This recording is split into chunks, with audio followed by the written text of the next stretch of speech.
स्वागत छ तपाईहरुलाई नेपाली गिट ट्युटोरियलको अर्को भिडियोमा। आजको यो भिडियोमा चाहिँ हामी रिमोट गिट रिपोजिटरीको बारेमा कुरा गर्नेछौँ। यो चाहिँ दुई पार्टको सिरिजमा बनाउने छु किनभने म चाहिँ धेरै कुरा कभर गर्न खोज्ने छु यो दुईटा भिडियोमा। सो त्यसैले यो दुई पार्टको सिरिज हुनेछ। सो पहिलो पार्टमा चाहिँ हामी रिमोट गिट रिपोजिटरीजहरु होस्टिङ गर्ने प्रोवाइडर्सहरुको बारेमा कुरा गर्नेछौँ र तिनीहरुसँग चाहिँ हाम्रो सर्भर हाम्रो कम्प्युटरको हाम्रो ल्यापटपको कनेक्सन सेटअप मात्र गर्नेछौँ र नेक्स्ट भिडियोमा चाहिँ हामी तिनीहरुसँग इन्टरेक्ट गर्ने कुराहरु गर्नेछौँ। सो रिमोट रिपोजिटरी भनेको पहिलो कुरा बुझ्नुपर्ने कुरा भनेको त एकदम सिम्पल हो। रिमोट रिपोजिटरी भनेको हाम्रो लोकल रिपोजिटरीको रिमोटली कुनै सर्भरमा होस्ट गरिएको ठाउँ मात्र हो। जस्तै हामीले आफ्नो वेबसाइट बनायो भने कुनै रिमोट होस्टिङ प्रोवाइडरलाई गएर आफ्नो वेबसाइट दिएर त्यहाँबाट होस्टिङ गर्छ। त्यस्तै नै हामीले आफ्नो लोकल रिपोलाई चाहिँ कुनै एउटा रिमोट लोकेसनमा लगेर इन्टरनेटको थ्रुबाट एक्सेसिबल बनाएर वा नेटवर्कको थ्रुबाट एक्सेसिबल बनाएर होस्टिङ गर्न सक्छ। त्यसलाई चाहिँ रिमोट रिपोजिटरी भनिन्छ। तर सिम्पली भन्नुपर्दाखेरि आफ्नो लोकल रिपोजिटरी बाहेक अरू कुनै ठाउँमा भएको रिपोजिटरीलाई रिमोट रिपोजिटरी भन्न सकिन्छ। तर 90% चाहिँ हामी रिमोट रिपोजिटरी भन्दाखेरि जहिले पनि इन्टरनेट बेस्ड होस्टिङ प्रोवाइडरहरु बुझ्छौँ। जस्तै गिटहब, गिटल्याब, बिटबकेट थोरै एक्जाम्पल्सहरु भयो त्यस्तो बुझिन्छ। सो हामी अब आजको उसमा चाहिँ हामी तीनटै मिडियम चलाएर हेर्छौँ, गिटहब, गिटल्याब र बिटबकेट। तिनीहरुको थोरै बहुत सिमिल्यारिटी र डिफरेन्सेसहरु पनि हेर्नेछौँ। सोमा जाउँ। पहिला हामी गिटहबमा जाउँ। मैले तीनटैमा एकाउन्ट पहिले बनाइसकेको छु किनभने एकाउन्ट बनाउन एकदमै सजिलो हुने भएको कारणले, खासै देखाउनु नपर्ने भएको कारणले मैले तीनटैमा एकाउन्ट बनाएको छु। त्यही पनि एकाउन्ट बनाउन चाहिँ सिम्पली साइन अप गर्नुस्, इमेल र युजर नेम माग्छ अनि त्यो अनुसारले तीनटैमा साइन अन त्यसपछि इमेल भेरिफिकेसन गर भन्छ। त्यसैले तीनटैमा साइन अप गर्न सकिन्छ। मैले तीनटा एक्जाम्पल लिनुको मेन कारण चाहिँ यो चाहिँ एकदमै पपुलर तीनटै पपुलर सर्भिसेसहरु गिटको चाहिँ रिमोट रिपोजिटरीमा तीनटै एकदम पपुलर सर्भिस भएको कारणले तीनटैलाई इन्क्लुड गरेको। अब म तीनटैमा लगइन गर्छु। लगइन रहेछु। यसमा पनि लगइन गर्छु।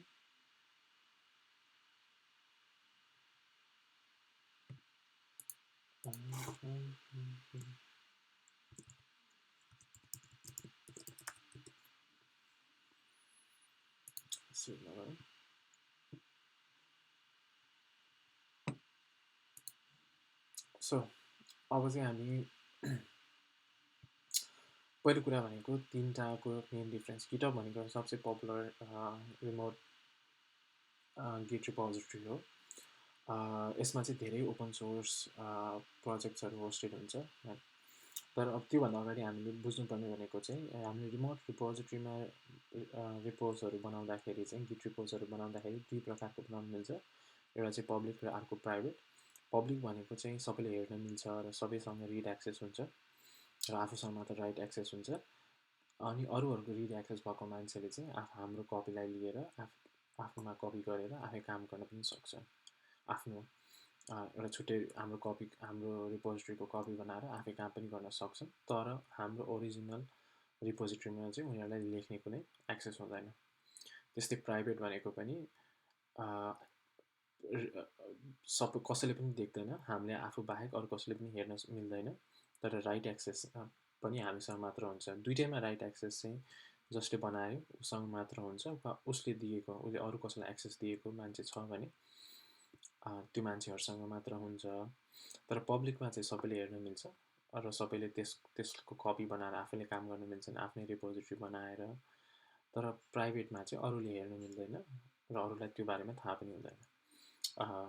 सबै ओपन सोर्स एक्जाम्पल्सहरु चाहिँ पब्लिक रिपोजिटरी हुन्छ र आफूलाई पनि अरूसँग कोही अरू मान्छेहरुसँग कोड शेयर गर्नु छ भने चाहिँ पब्लिक बनायो भने सजिलो हुन्छ। किनभने गिटहबमा चाहिँ एउटा रिपोजिटरीमा चाहिँ 5 जना मात्र काम गर्ने लिमिटेसन हुन्छ। सो पब्लिक बनाइदिएको खण्डमा चाहिँ उनीहरुले हाम्रो रिपोजिटरीलाई हेरेर आफै कपी बनाएर काम गर्न सक्छन् र पछि हाम्रो रिपोजिटरीमा मर्ज हुन सक्छन्। जुन चाहिँ प्राइभेट हुँदाखेरि अलिकति गाह्रो हुन्छ। 5 भन्दा बेसी मान्छेको लागि चाहिँ पैसा दिनुभएको कारणले गिटहबमा धेरै जसोले पब्लिक रिपोजिटरी बनाउने कारण पनि त्यो हो। लास्ट इयरदेखि चाहिँ गिटहबले पनि अनलिमिटेड प्राइभेट र पब्लिक रिपोजिटरी बनाउन दिन्छ। त्योभन्दा पहिला लिमिटेसन थियो। र पब्लिक अब आजकल चाहिँ यिनीहरू अनलाइन रिपोजिटरीहरूले चाहिँ बिल्ड प्रोसिजर्सहरू र अरू एक्स्ट्रा कुराहरू पनि गर्छन्, जुन चाहिँ जसमा चाहिँ अब हामीले पैसा पर्छ। तर यो अहिलेको हाम्रो इक्जाम्पलको चाहिँ हामी त्योसँग खासै रिलेट भएन अहिलेको यो भिडियोको लागि। त्यस्तै गिटल्याबमा पनि सेमै हो। गिटल्याबको एउटा राम्रो फिचर भनेको चाहिँ गिटहबमा चाहिँ 5 जना एउटा रिपोजिटरीमा चाहिँ 5 जना कोलाबोरेटरले काम गर्न मिल्थ्यो भने गिटल्याबमा चाहिँ अनलिमिटेड पर्सन्सहरू मिलेर काम गर्न मिल्छ। सो एउटा प्राइभेट रिपो बनायो भने हामीले जति सक्दो अरू गिटलब युजरहरूलाई एड गरेर त्यो प्रोजेक्टमा सँगै काम गर्न मिल्छ, जुन चाहिँ गिटहबमा मिल्दैन। हाम्रो 3टा इक्जाम्पल गिटल्याब र बिटबकेटमा चाहिँ अनलिमिटेड प्राइभेट र पब्लिक रिपोजिटरीहरू बनाउन मिल्छ।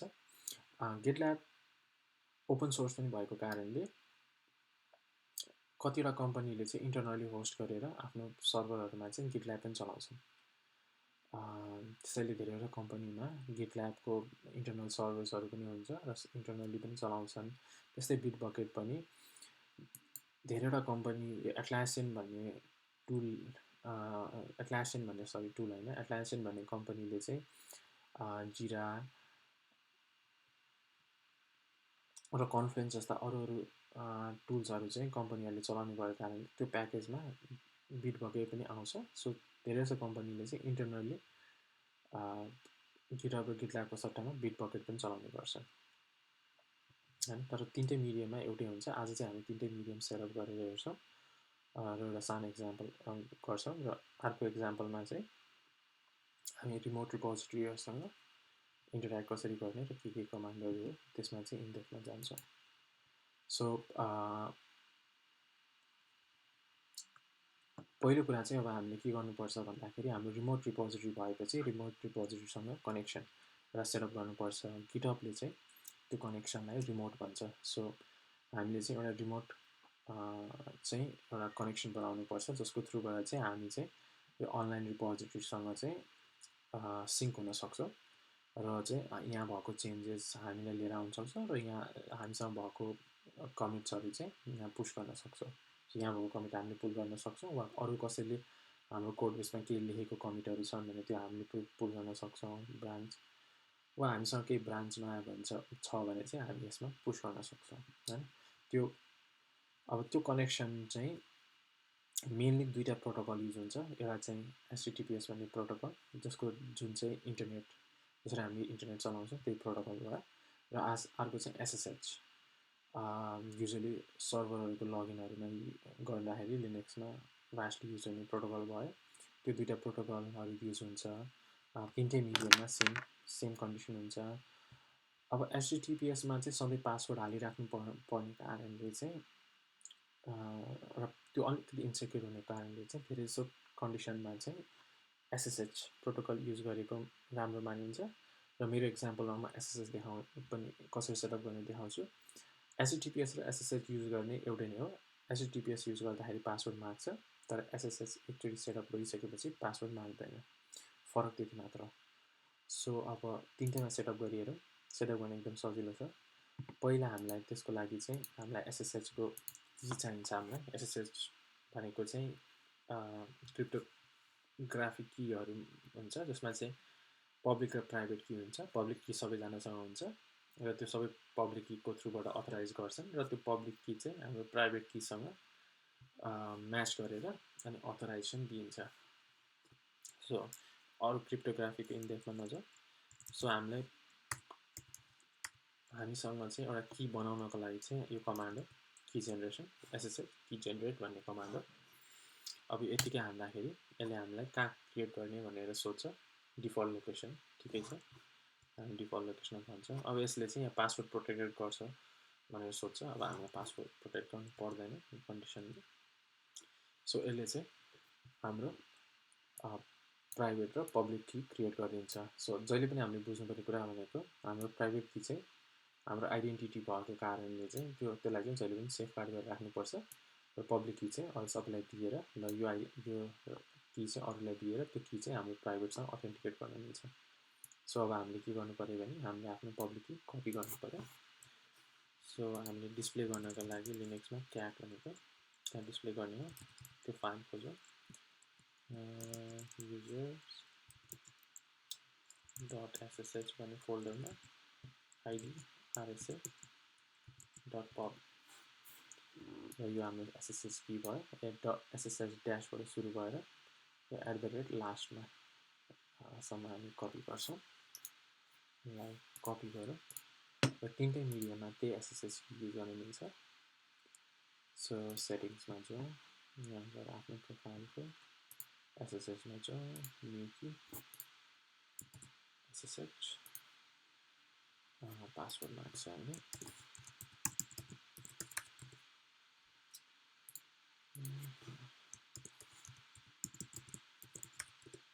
सरी मेरो पासवर्ड निकाल्न भन्छ, मेरो पासवर्ड म्यानेजरबाट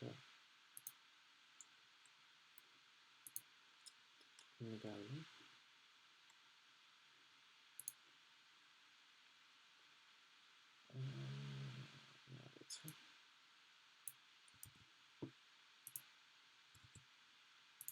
पासवर्ड कन्फर्म गरौँ। सो यसको लागि भयो। बिटबकेटमा पनि सेम, के अरे उसमा पनि सेम थिङ भयो। गिटल्याबमा पनि एसएसएस भन्ने पोइन्ट हुन्छ, त्यहाँ गएर आफ्नो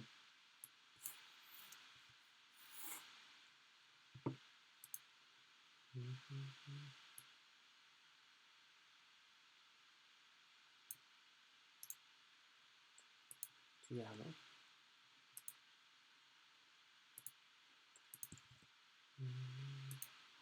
त्यसपछि बिटबकेटमा पनि गएर सेम थिङ, तल सेटिङ हुन्छ,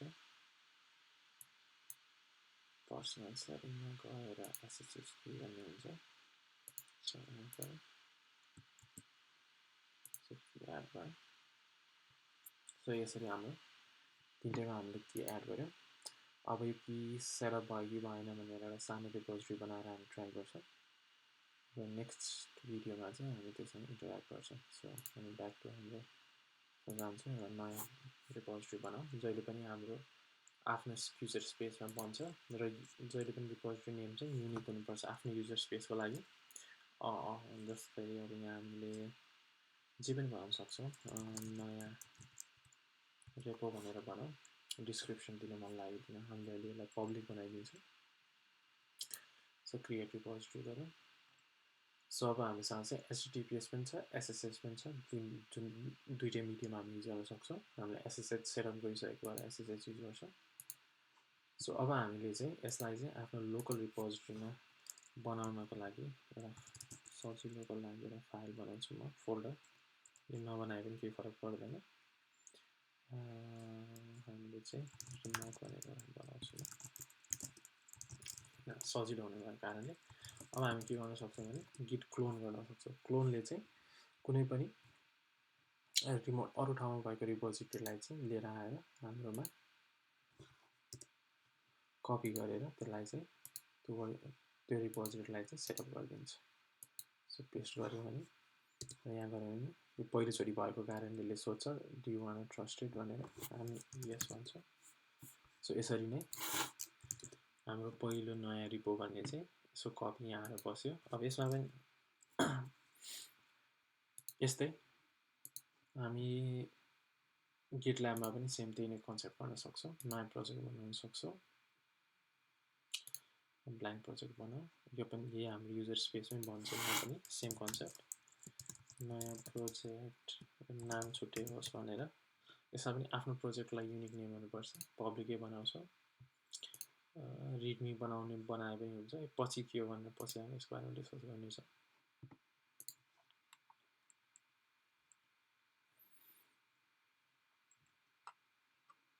सो यो भयो। अब यसमा क्लोन, यहाँ पनि त्यही क्लोन नै भइहाल्यो। अब हामी एसएसएच नभए एचटीटीपीएस जुन पनि युज गर्न सक्छौँ, हामी एसएसएच युज गरौँ। सो यहाँ जाउँ, अब सेम त्यही कन्सेप्ट git clone पेस्ट गरेर र यसले पहिलोचोटि भएको कारणले ट्रस्ट गर्छु भनेर सोध्छ हामी ट्रस्ट गर्छौँ भनेर भनौँ सो अब यहाँ हेऱ्यो भने हाम्रो दुईवटा प्रोजेक्ट बन्यो एउटा चाहिँ गिटल्याबसँग रिलेटेड यसको चाहिँ रिमोट रिपोजिटरी गिटल्याब छ यसको रिमोट रिपोजिटरी गिटहब छ अब हामी यही एक्जाम्पलमा बिटबकेटमा पनि बनाऊ क्रिएट गरौँ एउटा रिपोजिटरी बनाऊ प्रोजेक्ट यसको लागि चाहिँ एउटा प्रोजेक्ट भनेको चाहिँ कलेक्सन्स अफ रिपोजिटरी बनाउने ठाउँ हो बिटबकेटले चाहिँ त्यस्तो कलेक्सन बाई डिफल्ट त्यस्तो कलेक्सन मात्र बनाउन दिन्छ हुन त गिटहबमा पनि गिटल्याबमा पनि त्यही गर्न मिल्छ गिटहबमा पनि त्यसरी नै गर्न मिल्छ अब यसको चाहिँ नयाँ प्रोजेक्ट चाहिँ बिटबकेटको बिआइटी मात्र लेखौँ अनि यो भयो हाम्रो बिटबकेटको रिपोजिटरी सेम हामी क्लोन गर्छौँ यसले पनि हामीलाई एसएसएस नै दिन्छ एचटिटिपिएस चाहियो भने यहाँ छ कपी गरेँ यहाँ छ र फेरि बिट क्लोन सेम थिङ अब यसमा चाहिँ बिट क्लोन कपी गरेर आउने रहेछ